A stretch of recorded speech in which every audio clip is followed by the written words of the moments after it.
ժողովրդավարական մեղմ ասած շատ մեծ երևակայություն է պետք։ Քարոզարշավի վերջին այդ ազգային ժողովի նախագահը այդ CVT-ին ճիշտ է, ինչի արել, ասել է ինչ-որ հղի է տեղադրել այս արդյունքները, բայց ասել է ինձ բավարարում են այս արդյունքները, որով իրենց տեխնատուն ավելի առաջատար է։ Կարծում եք սա էլ է ավելի ինչ-որ ազդեցուցիչ բան ունեցել գաղափարից։ Այո, անշուշտ, իհարկե հենց մենք ներկայացրեցինք հենց այդ փաստը, հիմնականում սոցիոլոգիական հարցման արդյունքները հրապարակվում են ազդելու համար ընտրությունների վերջնական ելքի վրա։ Եվ դա ավելի մեծ ազդեցություն է ունենում, ասենք, որովհետև մենք ինքներս ենք ուսումնասիրում նաև ընտրողների պահվածքը, ավելի մեծ ազդեցություն է ունենում, քան թե օրինակ 100 հատ պաստառ փակցված լինի ճանապարհի վրա։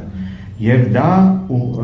բացի ազդեցություն ունենալուց նաև որոշակի ուղղորդում է իր մեջ պարունակում, որովհետև դա պատահական մեկը չի ասում, այլ ասում է այնպիսի մարդ, որը էական ազդեցություն ունի նաև քաղաքական մակարդակում որոշումների կայացման վրա։ Ես մի հատ հավելում կատարում, տեսեք, դիցուկ պատկերացրեք դուք աջակցում եք մի քաղաքական ուժի,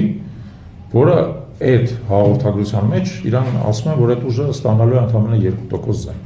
Այսինքն շեմը չի հաղթահարելու։ Մեծ հավանականությամբ, եթե դուք ընտրող եք, դուք այդ ինֆորմացիան ստանալուց հետո կարող եք մտածել հետևյալի, դե եթե միևնույն է, ինքը չի ստանալու այդ շեմը, ես ավելի լավ ընտրության չգնամ։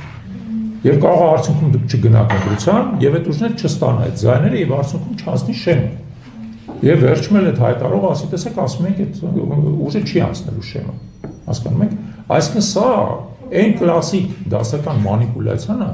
որի միջոցով մարդիկ փորձում են, ասենք, ընտրական մասնակցություն կառավարել։ Դրա համար մեր ընտրական օրենսգիրքը դա արգելում է։ Դրա համար ընտրական օրենսգիրքը հստակ պայմաններ է դնում 22-րդ հոդվածը, որ ասում է, եթե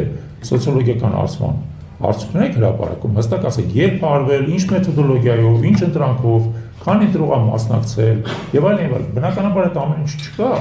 Ուստի մենք իմիջած այդ նույն CV-ը դարել է եւ Գյումրիում եւ Փարաքարում եւ հիմա էլ Վաղարշապատում նույն տեխնոլոգիան է մանիպուլյացիա իրականացնելու։ Իդեպ ամեն անգամ ընտրությունների արդյունքները բնականաբար տարբերվում է, նրանից ինչ որ իրանք հրապարակում են եւ բնականաբար իրանց տեխնացուն ամեն անգամ ստացել է ավելի քիչ ձայն, քան թե իրանք հրապարակել են։ Իսկ դրա նպատակը եղել է հանրության աչքերում սեփական տեխնացուի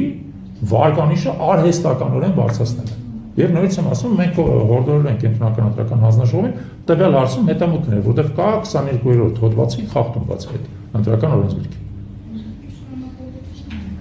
Այլ հարցեր